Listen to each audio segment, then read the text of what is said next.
गुरु प्यारी साध संगत, बहुत ही सुंदर समय है। ये समय, ये घड़ी हमारे और आपके जीवन में बहुत भाग्यशाली है। हम अपने बहुत सारे काम, बहुत सारी जिम्मेदारियां पीछे छोड़कर सत्संग को सबसे आगे रख कर के आज यहाँ बैठे हैं। इस संसार में हर एक तरीके से इंसान ने दुनिया की चीज़ों को परखा है,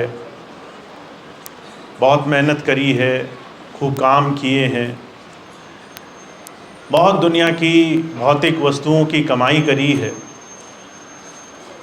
पर अंत समय जब इस जीवन में हर एक चीज़ छूटती हुई दिखाई देती है, तो दुनिया का हर एक जीव इस जीवन के सच्चे महत्व, हम क्यों जन्मे थे, जन्म लेने के पीछे कारण क्या था, उस भेद को जानने के लिए बहुत परेशान रहता है। मैंने अपने जीवन में बहुत सारे ऐसे लोगों को देखा जो सारा जीवन इस नशे में चूर रहे कि पैसा, धन, दौलत, बड़ी बड़ी कोठियाँ ये जीवन का सबसे बड़ा सच है। जब उनका शरीर वृद्ध हुआ, बुढ़ापे की स्थिति दिखाई दी और दुनिया की तमाम चीज़ें यहीं छूटती हुई दिखाई दी, तो उन्होंने हमेशा इस बात की खोज करनी चाहिए कि जीवन में प्रभु भेद, परमात्मा का ज्ञान उन्हें जीते जी प्राप्त हो जाए। पर महाराज जी कहा करते थे, प्रभु भक्ति, प्रभु का भेद संसार में कोई भी आखिरी क्षण अपने जीवन के उस समय में जब उसका शरीर काम न कर रहा हो, उस समय कमाना बहुत मुश्किल काम है। इसीलिए सत्संग जारी हुआ और सत्संग के माध्यम से, शब्दों के माध्यम से एक चेतावनी, एक संसार के सामने प्रभु भक्ति का क्या महत्व हमारे जीवन में होना चाहिए, उस बात को अलग अलग तरीके से जुगों जुगों से संसार में समझाया गया है। अभी आपने बहुत सारे शब्द सुने, जितने भी आपके सामने मधुर वाणियाँ बोली गई,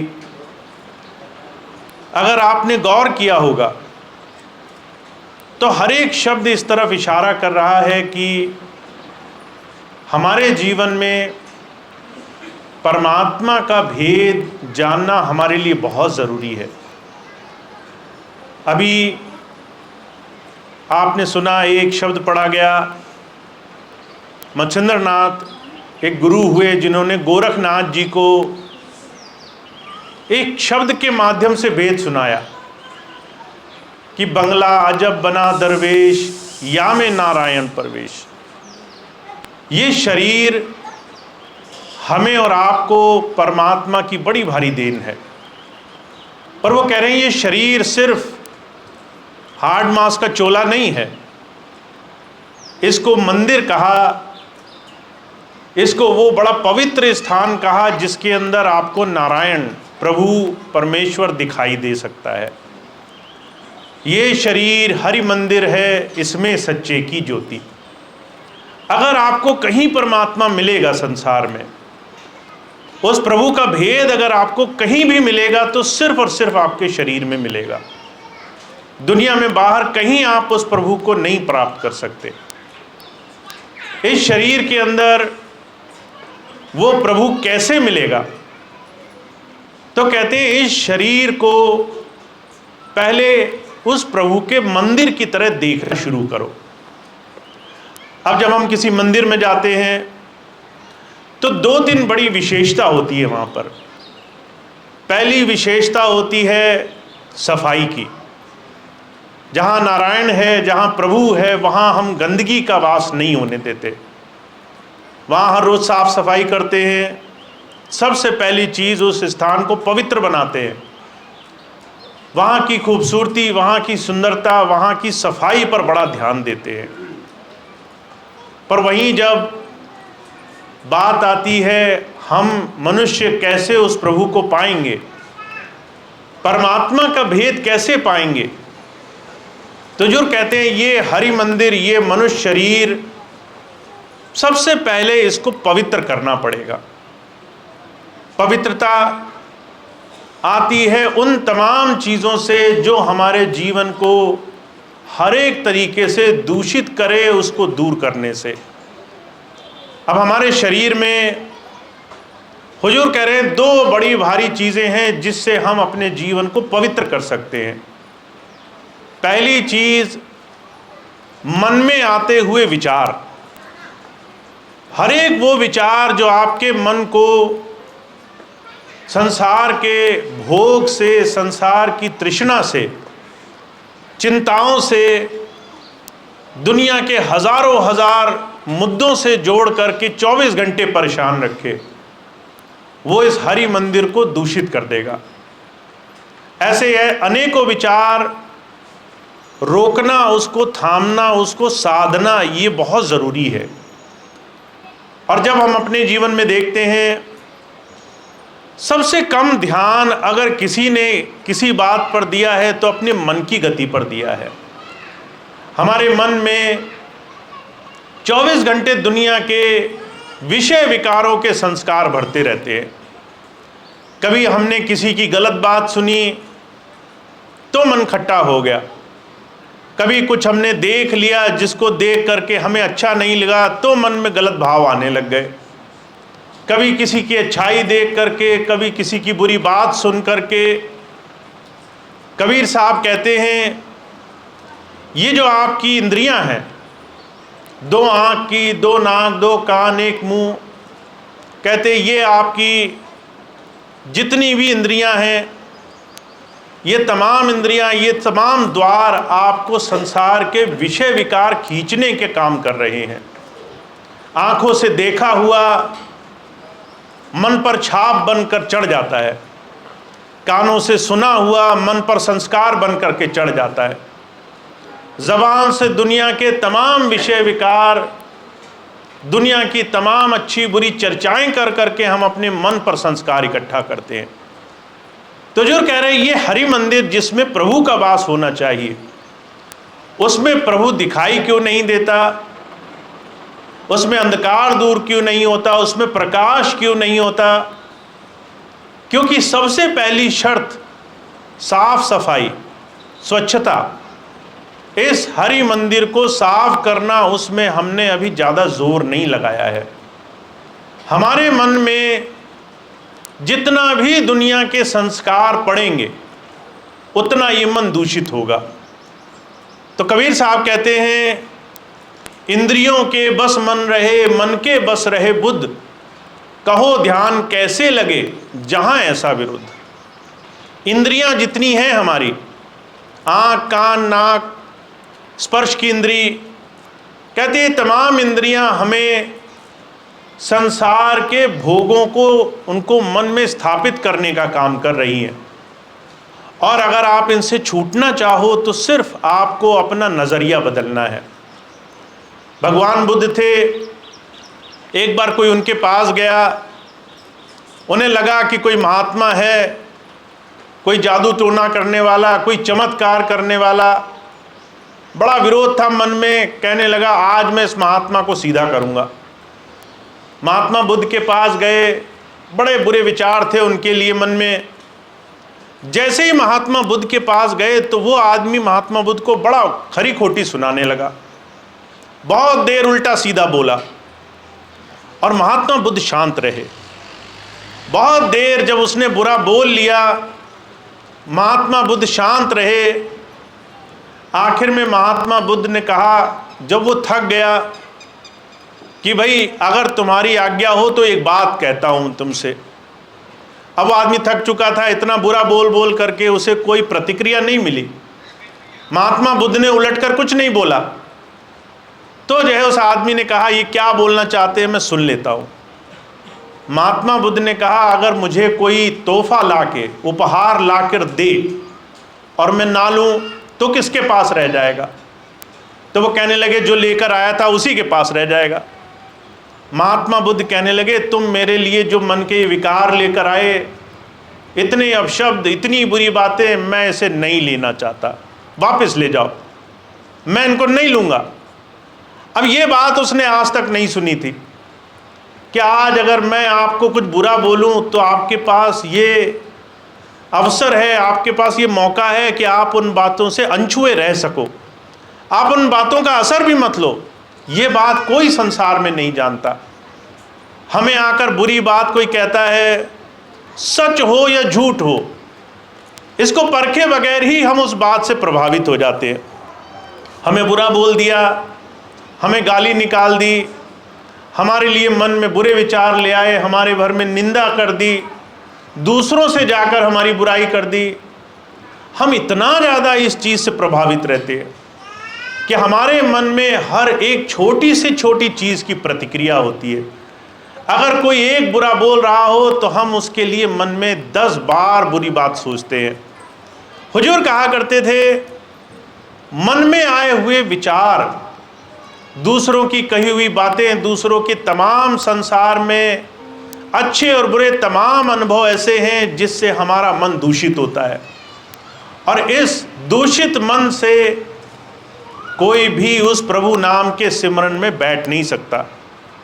अगर आपने नाम लिया है तो आप इस चीज़ को कितनी बार देखते होंगे, जब आप ध्यान करने बैठे तो एक क्षण भी मन आपको किसी भी जगह टिकने नहीं देता। 100 में से मैंने कम से कम 99 लोग ऐसे देखे जो शिकायत करते हैं कि हमारा मन स्थिर नहीं होता। क्यों नहीं होता? क्योंकि मन किसी दूसरी चीज़ों की याद में लगा हुआ है। अगर आपको विश्वास ना हो, आंखें मूंद करके देखो, मन फौरन दुनिया की ऐसी ऐसी चीज़ें याद दिलाएगा जिसकी कल्पना ना की हो आपने। ऐसे ऐसे ख्याल, ऐसी ऐसी बातें, चाहे उनका कोई औचित्य हो, उनकी कोई कीमत हो या ना हो। तो हुजूर कह रहे हैं, एक तरफ आप संसार में उस प्रभु को जानना चाहते हो, दूसरी तरफ आप अपने मन को साफ नहीं करना चाहते, इस मन पर अंकुश नहीं लगाना चाहते। भगवान बुद्ध की तरह जो चीज़ आपके मतलब की नहीं, उसको भी लेने के लिए तैयार हो। जब तक ये तमाम चीज़ें हमारे जीवन में हमारे मन को दूषित रखेंगी, हमारे जीवन में चाहे मन से हो, चाहे कर्म से हो, चाहे दुनिया के किसी भी कारोबार से हो, 24 घंटे संसार के संस्कार बढ़ते रहेंगे, तब तक हम अपने जीवन में गुरु से कुछ प्राप्त नहीं कर सकते। इसलिए जब संत आते हैं वो दुनिया में इस बात की मिसाल फरमाने के लिए आते हैं। हमें इस बात को अपने ऊपर अमल करके देखना चाहिए। महाराज जी कहा करते थे, आपने कोई अच्छा उदाहरण सुना, फौरन अपने ऊपर उसको देख करके देखो, क्या मैं भी इसी तरीके से कर रहा हूँ, या मेरे जीवन में मेरे 20, 40, 50 बरस मन के खेल खेलते हुए निकल गए। मन के इस बहाव में मैं बहता बहता इतना लंबा समय अपना गुजार चुका हूँ। महाराज जी मिसाल फरमाते थे, कबीर साहब थे, उनके पास बलक बुखारे का बादशाह आया। उसके मन में सिर्फ ये भाव था कि मैं राजा हूँ, अहंकार था, पर इस भाव को भी मिटाते मिटाते उसको 10-12 बरस लगे, और लगातार सेवा करने के बाद फिर जाकर के वो भाव मन से गया। जब तक उसके अंदर से अहंकार नहीं निकला, जब तक उसके अंदर से इस बात का विष नहीं निकला कि मैं संसार में सबसे ऊंचा हूं, तब तक उसके जीवन में नाम उसे प्राप्त नहीं हुआ। तो जो कहा करते थे, नाम, गुरु दीक्षा, संतों महापुरुषों की जो दया मेहर है उसको पा लेना आसान है, पर उसको प्राप्त करना, उसको कमाना, उससे सच में लाभ उठाना, ये जीवन में अभ्यास का विषय है। और इस अभ्यास को हम अपने जीते जी कर सकें, अगर आज हमारा दिन, हमारा जीवन, हमारा ये क्षण हमें याद रहे, तो जो कहा करते थे इससे हम प्रतिबद्ध होके कि 1 महीने के अंदर ये काम कर लेंगे, अगले महीने तक हमें ये काम करना है। जब तक हम ऐसा अपने जीवन में संकल्प नहीं साधते तब तक गुरु नाम का हमें लाभ जीवन में प्राप्त नहीं होता। महाराज जी एक बात कहा करते थे, एक तरफ वो सत्संगी हैं, वो जीव हैं जो अपने जीवन में सर्वस्व अपने अंतर मन से हर पल हर घड़ी निछावर करके गुरु की सेवा में लगे हैं। एक तरफ वो हैं जो मान, बड़ाई, पदवी, दुनिया के बड़े बड़े साधन चाहते हैं, दुनियावी तौर पर वो बड़े विशेष हैं पर अंदर से वो खाली हैं। तो जो कहा करते थे आपको अपने जीवन में ये चुनाव करना बड़ा ज़रूरी है कि गुरु मत संतों महापुरुषों की देन भौतिक होती है या आत्मिक होती है। और अगर आपको अंतर से मालूमाल होना है, अंदर से आपको गुरु की दया मेहर का वो सच्चा सार चाहिए, तो आपके जीवन में पहले चुन चुन करके मन और तन की ये तमाम बाहर से आ रहे संस्कार पर अंकुश लगाना ज़रूरी है। कोई आपको बुरा बोल जाए, मन में ऐसी अवस्था आ जाए कि हमें उसकी बात में ज़्यादा परेशानी ना हो। अगर कोई हमारे जीवन में हमारा बुरा चाहता हो, हमारा भरोसा, हमारा विश्वास, आस्था उस प्रभु में ऐसी हो कि जितना हमारा कर्म है उतना तो भोगना पड़ेगा, पर उससे ज़्यादा कोई हमारा कोई बिगाड़ नहीं सकता, ऐसे विश्वास, ऐसी आस्था के साथ हम बड़े भरोसे के साथ जीवन जीने वाले हों। तो जो कहा करते थे गुरुमत, ये आत्मा से अपने आप को गुरु चरणों में उसके बताए हुए उपदेश पर, उसकी बातों पर चलने का नाम है। और वो जीव भाग्यशाली हैं जो अपने जीवन में इस बात को अमल करके देखते हैं। शहंशाह जी महाराज हुए, वो कहा करते थे हमें सिर्फ एक सवाल पूछना है अपने आप से, अगर हमने आज नाम लिया और आज से 10 बरस बाद, 20, 40 बरस बाद हम वहीं उसी धुरी पर खड़े हैं, हम जरा सा भी आगे नहीं बढ़े, हमारे जीवन में परिवर्तन आना नहीं शुरू हुआ, तो फिर हमें उन तमाम चीज़ों पर अमल करने के लिए शुरुआत करनी है जिससे जीवन में बदलाव आए। इसलिए शहंशाह जी महाराज कहा करते थे आध्यात्म की एक परखी है। जैसे आपने कोई कपड़ा है उस पर मैल लग गई, आपने साबुन लगाना शुरू किया, कपड़ा साफ हुआ नहीं शुरू हुआ, उसकी एक परख है। उस कपड़े में सफ़ेदी आ जाएगी, उस कपड़े में चमक आ जाएगी जो धुल करके साफ हो चुका है। आप कोई कपड़ा लेकर जाओ धोबी के पास, उस पर दाग लगे हों, वो वैसे का वैसा वापस लौटा दे और कहे कि आपका कपड़ा तो बहुत साफ़ हो गया। आप वहाँ अपने विवेक से, बुद्धि से उस कपड़े की गंदगी देख करके फ़ौरन एहसास कर लेते हैं धोबी ने धोखा दिया है या सच में धो करके कपड़ा दिया है। आप वहाँ उसकी कई बात नहीं मान लेते। हुजूर कहा करते थे इसीलिए आध्यात्म में भी एक परखी होती है। शहंशाह जी महाराज उसको फरमा रहे हैं, कहते हैं अगर आपने नाम ले लिया तो आप में बदलाव आने लगेगा। पहली शर्त है, ये हो ही नहीं सकता कि आप प्रकाश के पास चले गए और अंधकार रह जाए। ये हो ही नहीं सकता कि आप जो है साबुन से छू गए और आपकी मैल फिर भी रह जाए, ये असंभव चीज़ है। तो कहते हैं आध्यात्म में गुरु पद पर आने के बाद परखी क्या है कि हमारे अंदर परिवर्तन, बदलाव होगा। कहाँ पर? शहंशाह जी महाराज कहते हैं चाह गई, चिंता गई, मनवा बेपरवाह, जिसको कुछ नहीं चाहिए सो शाहन को शाह। आप गुरु के पास जब आए, नाम लिया, तो कहते हैं आपको संसार की चीज़ों की चाह, दुनिया की चीज़ों की आसक्ति नहीं रह जाएगी। अगर आपको कोई मीठी वस्तु खिला दी जाए और उसके बाद कोई हल्की मीठी चीज़ दे तो उसकी मिठास नहीं पता चलती आपको। कहते ऐसे ही अगर आप गुरु नाम से जुड़ गए तो आपको संसार की भौतिक वस्तुएं, उनका सुख बड़ा कम मालूम पड़ता है। आपको मालूम होता है पैसा मिल गया तो थोड़ी सुविधाएं मिल जाएंगी, कपड़े लत्ते खरीद लिए वो भी तन ढकने का काम करेगा, मान लीजिए बहुत सारी दुनिया की सुविधाएं मिल गई, तो भी सिर्फ रहने, जीवन चलाने मात्र चीज़ों में कुछ फ़ायदा हो जाएगा, पर इससे ज़्यादा इन चीज़ों का कोई उपयोग नहीं है। आप दुनिया की बड़ी से बड़ी कीमती सी कीमती चीज़ से सिर्फ अपनी ज़रूरतें पूरी कर सकते हो, उससे ज़्यादा आप अपने जीवन में कुछ नहीं प्राप्त कर सकते। तो जो कहते हैं चाह और चिंता दोनों चीज़ों में कमी आने लग जाएगी। अगर हमारे जीवन में चिंताएं कम हो रही हैं तो समझ लो गुरु नाम धीरे धीरे अपना असर दिखा रहा है। अगर हमारे जीवन में अभी भी चिंताएं हैं कि हमारे बच्चों का क्या होगा, हमारा स्वास्थ्य ठीक नहीं है, हमें बड़ी परेशानी है, जब तक हमारे मन में ये विश्वास नहीं बना तब तक हमारे जीवन में गुरु नाम से मन निर्मल होना शुरू नहीं हुआ। मुझे देहरादून में एक बहन मिली, सत्संगी परिवार से थी। जब उसकी शादी हुई तो ऐसे परिवार में हुई जहाँ कोई सत्संगी नहीं था।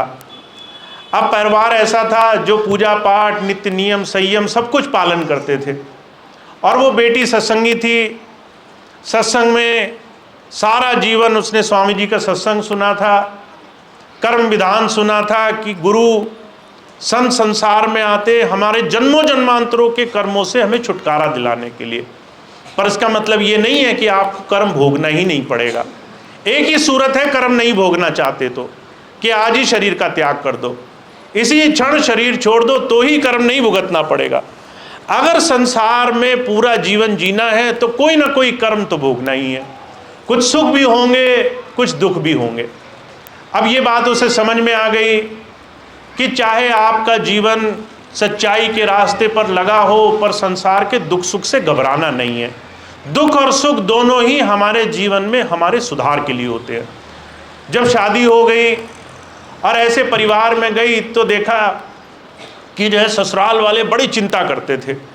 अगर कोई परेशानी हो जाए तो भाग दौड़ मच जाती थी, कभी फलानी पूजा करो, कभी फलानी जगह जा कर के कोई जतन करो, और घर में हाहाकार मचा रहता था।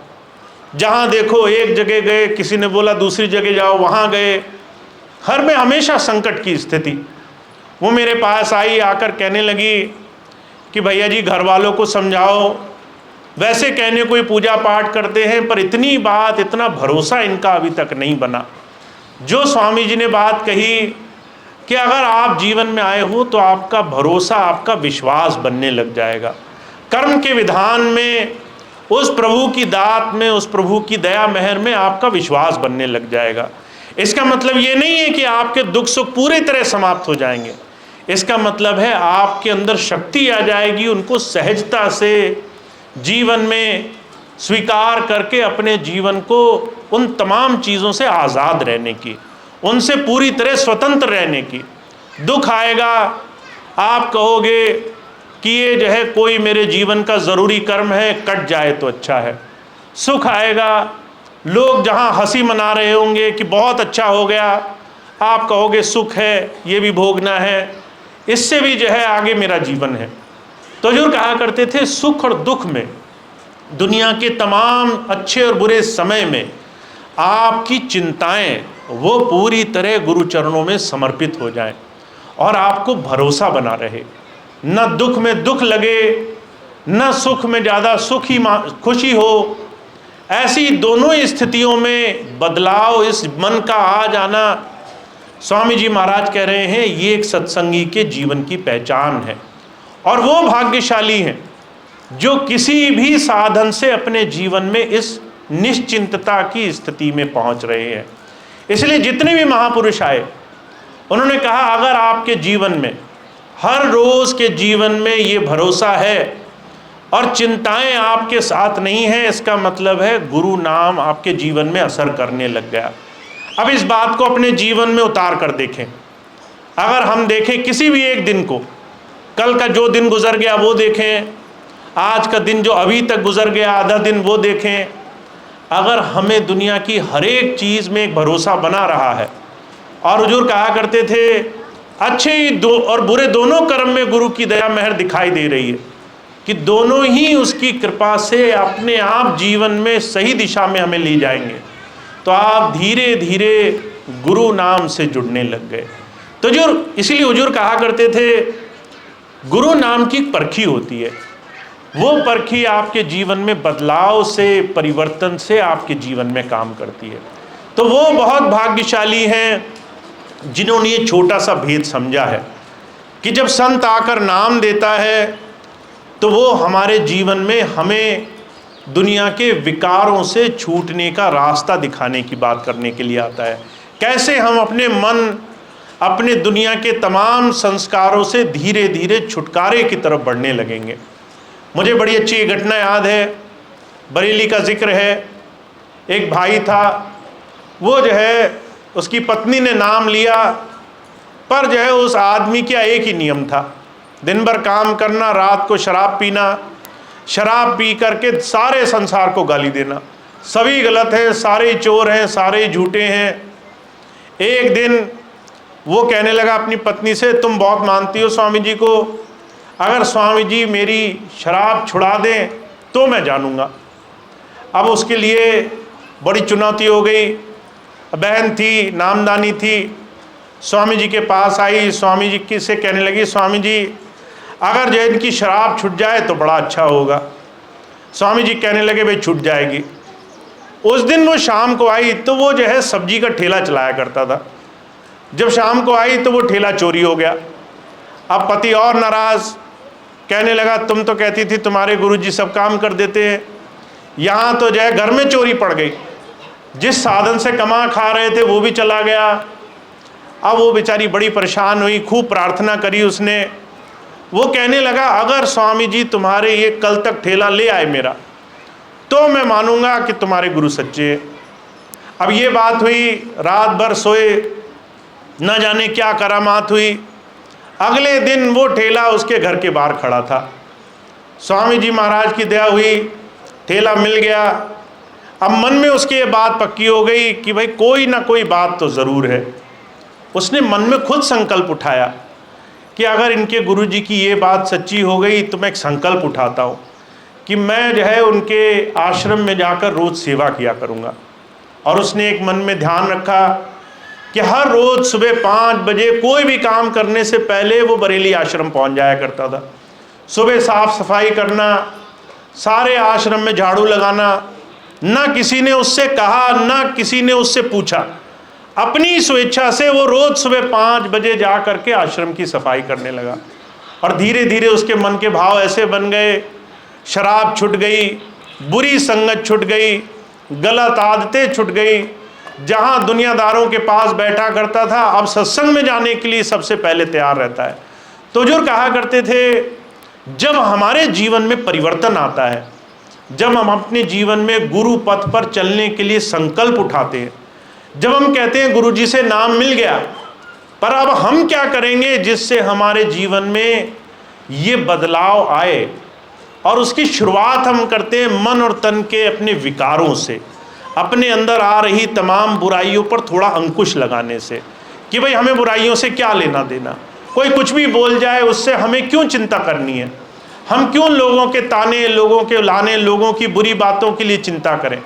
जब हमारे सारे काम करने के लिए मालिक सर पर बैठा है तो फिर हमें दुनिया की तमाम चीज़ों में क्यों उलझना है। जिस दिन हम अपने आप को इतना पक्का कर लेते हैं, हुजूर कहा करते थे जिस दिन मन निर्मल होने लग जाता है, जिस दिन अपने बुरा करने वाले के लिए भी मन में सिर्फ अच्छी भावना होती है कि सामने वाला कोई भी कुछ काम कर जाए, हम सिर्फ यही प्रार्थना करते हैं इसे भी सद्बुद्धि आए, और जिस को भी ये जीवन में बुरी बात कह रहा है उसके जीवन में भी कुछ अच्छा हो। जब ऐसी प्रार्थना मन से निकलती है तो हुजूर कहा करते थे आपके जीवन में ध्यान, सिमरन, गुरु भक्ति बड़ी सहज हो जाती है। तो जब संत आते हैं, कहते हैं नाम आपको मिला हुआ है, पर अगर नाम को अभी प्रकट होने में बहुत टाइम लग रहा है, अगर आपने नाम ले लिया पर भजन नहीं बनता है, नाम ले लिया अंतर अंधेरा दूर नहीं होता है, नाम ले लिया आप 10 मिनट से ज़्यादा नहीं बैठ पाते हो, बैठते हो तो मन 24 घंटे दुनिया की चीज़ें याद दिलाता है आपको। तो अब आपके पास बस एक ही तरीका बचा है, आपको इस मन को गुरु चरणों में समर्पित करना है, इसको गुरु के चरणों में जोड़ना है। और उसके 2 बड़े आसान से तरीके हैं। एक तो अगर आपको सेवा मिले, तो उस सेवा को बिना किसी अच्छे और बुरे चीज़ का निर्णय किए पूरे भाव से करो, बिना ये सोचे कि इस सेवा को करने से मुझे क्या मिलेगा। स्वामी जी के जीवन की घटना है। पंजाब के एक बहुत बड़े सेठ आए स्वामी जी के पास। जब स्वामी जी के पास पहुँचे तो कहने लगे, स्वामी जी मेरी एक ही इच्छा है, मुझे जो है अंतर कुछ ऐसा मिल जाए जिससे मेरा भरोसा बन जाए। तो स्वामी जी उन दिनों सनीला आश्रम में अलग अलग तरह के निर्माण कार्य कर रहे थे, बहुत सेवा लगी हुई थी। वो भाई कुछ दिनों के लिए आए, स्वामी जी कहने लगे ऐसा करो, जब तक आश्रम में रहो सेवा में लगे रहना, और जब सेवा में लगकर शाम पर भजन पे बैठोगे तो तुम्हारा काम होने लग जाएगा। अब उन्होंने रोज़ का नियम बना लिया। अब सेठ थे, शरीर से थोड़े भारी थे, आराम से बैठकर सेवा करना मुश्किल था। सेवा वहाँ लगी थी सिर्फ मेहनत की, यानी भवन बन रहे हैं, कहीं मिट्टी उठानी है, कहीं ईंटें उठानी है, कहीं कोई साफ़ सफाई करनी है, कोई आसान सेवा नहीं थी। अब वो शरीर से बहुत भारी थे, बहुत शरीर से आराम तलब जीवन की आदत थी उन्हें, पर स्वामी जी की बात मानी उन्होंने और वहाँ जा कर के ऐसी सेवा में लगे जिसको लोग देखते रह गए। अच्छे कपड़े पहन कर आते थे, मिट्टी में ऐसे ही बैठ जाया करते थे और जो है पूरा टाइम सेवा में लगे रहते। लोग कहते थे सेठ जी आराम से सेवा कर लो, नहीं बन पड़ती है, थोड़ा तरीका निकाल लो।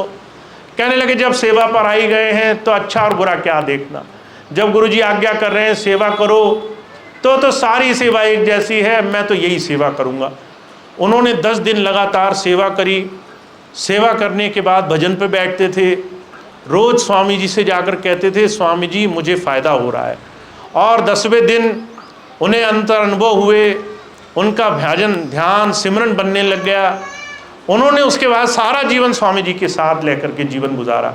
तो मैं सिर्फ आपसे इतनी बात कहना चाहता हूँ, कई बार हमारे मन बुद्धि हमारे विचार में ध्यान भजन का रास्ता साधारण की बजाय बड़ा मुश्किल हम बना लेते हैं।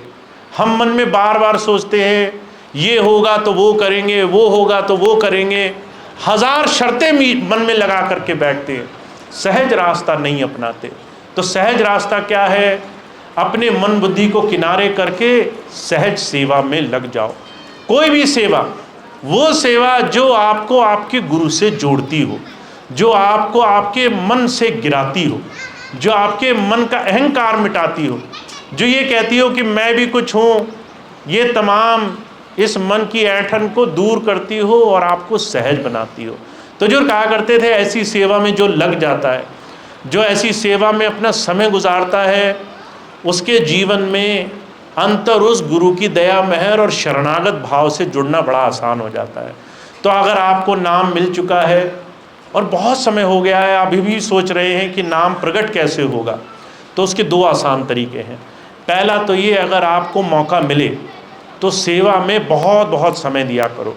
अगर आपको ये आश्रम में आने का मौका मिले, यहाँ आओ सेवा करो। यहाँ कभी स्वामी जी रहे हैं, यहाँ स्वामी जी ने सत्संग किया है, यहाँ सत्संग है, सेवा का स्थान है, यहाँ आकर सेवा करो। ये मत सोचो कौन किसका क्या किस तरह से, सिर्फ गुरु की आज्ञा मान करके सेवा करो। दूसरी चीज़, अपने जीवन में रोज़ परखी बना करके रखो। अगर मन को निंदा चुगली दूसरों की बुराई सुन कर के बड़ा मज़ा आ रहा है तो इस मन को खींचो वहाँ से, वहाँ बैठे मत रहो। जहाँ ऐसी बुराइयाँ होती हों, जहाँ ऐसी चर्चाएँ होती हों, जहाँ ऐसा दूसरों के लिए अच्छे बुरे तमाम संसार की बातें होती हों, वहाँ से मन बचा कर रखो और ऐसी जगह बैठो जहाँ कोई गुरु चर्चा करे, जहाँ कोई सत्संग करे, गुरु नाम ले, जहाँ उस मालिक की याद करे, वहाँ थोड़ा समय गुजारो। अगर आपने ये 2 काम कर लिए तो आपके लिए आपकी जितनी भी आध्यात्मिकता से जुड़ी हुई शिकायतें हैं कि मैंने नाम लिया मेरा अंतर में कुछ नहीं हुआ, वो शिकायत आपकी बड़ी जल्दी हल हो जाएंगी। हुजूर कृपाल सिंह जी महाराज कहा करते थे, जो डायरी भरता है वो 3-4 महीने में नियमित हो जाता है। डायरी भरने का मतलब आपने इस बात पर नज़र रखनी है कि आपका मन दूसरों की बुराई में ज़्यादा अच्छा मज़ा ले रहा है या फिर गुरु नाम की चर्चा में अच्छा मज़ा ले रहा है। अगर इसको दूसरों की बुराई बातों में बड़ा अच्छा लग रहा है, इसका मतलब है अभी आप अपने जीवन पर कुछ अंकुश नहीं लगा रहे। ये हरि मंदिर आपको मिल तो गया, पर आप इसमें खूब गंदगी बिखेर कर बैठे हो और फिर कहते हो इसी में ठाकुर जी बैठे, इसी में नारायण बसे, हमने गंदगी बचा दी, इसी में हम भगवान को बिठाएंगे। तो माफ़ करना, जहाँ गंदगी होगी वहाँ ठाकुर जी का वास नहीं होगा, वहाँ प्रभु नहीं बैठेगा, वहाँ गुरु के दर्शन नहीं होंगे। इसीलिए आपको ये अपने जीवन में सच्चा नियम पालन करना है और इसके लिए बड़ा आसान सा तरीका है। दो चीज़ें। पहली चीज़ ये कि आपको प्रयास करना है, आपको अगर सेवा मिल जाए सेवा हो। दूसरी चीज़ ये सत्संगत हो, बुरी संगत धीरे धीरे छूटने लग जाए। और जिस दिन आपने दो काम कर लिए उस दिन आपके सारे काम आसान हो जाएंगे। तो इतनी बात मैं आपकी सेवा में रखना चाहता था कि हमारे जीवन में अब आगे अभ्यास की तरफ जीवन होना चाहिए। नाम लिए हुए बहुत लंबा समय गुजर गया, जीवन में भजन सिमरन बड़ी बड़ी चर्चाएं करते हुए बड़ा समय गुजर गया। महाराज जी कहा करते थे अब संकल्प साध लो कि मैंने 10 दिन में 1 महीने में ये काम करके दिखाना है। 1 महीने का अगर समय बांध लो तो फिर निश्चित करो कि हर रोज़ मुझे समय देना है। हर रोज़ समय दो तो यह ध्यान रखो कि हर रोज़ अपने मन को बुराइयों से भी बचाना है। हर रोज़ अपने मन को ऐसी तमाम जगह से खींचना है जहाँ पर व्यर्थ की चर्चाएं होती हों, और किसी भी एक जगह जहाँ सत्संग की चर्चा होती हो, जहाँ कोई सच्चे दिल से गुरु चर्चा करता हो, उसके पास बैठना है, उससे उसके अनुभव से लाभ उठाना है। तो महाराज जी कहा करते थे जब आप इस काम को करोगे, जब आप उल्टी गिनती गिनोगे, जब आप सच्चे दिल से गुरु नाम में अपना समय लगाओगे, तब आपके जीवन में ये काम जल्द से जल्द बन जाएगा। तो अब ये आपके ऊपर है। हुजूर कहा करते थे गुरु नाम देता है, तरीके देता है, साधन देता है, बहुत सारे जीवन में रास्ते भी दिखा देता है, पर उसके बाद एक छोटा सा काम आपके हिस्से में रख देता है कि आप इसको अपनी स्वेच्छा से कितना करना चाहते हो। आपकी खुद कितनी इच्छा है गुरु नाम कमाने की।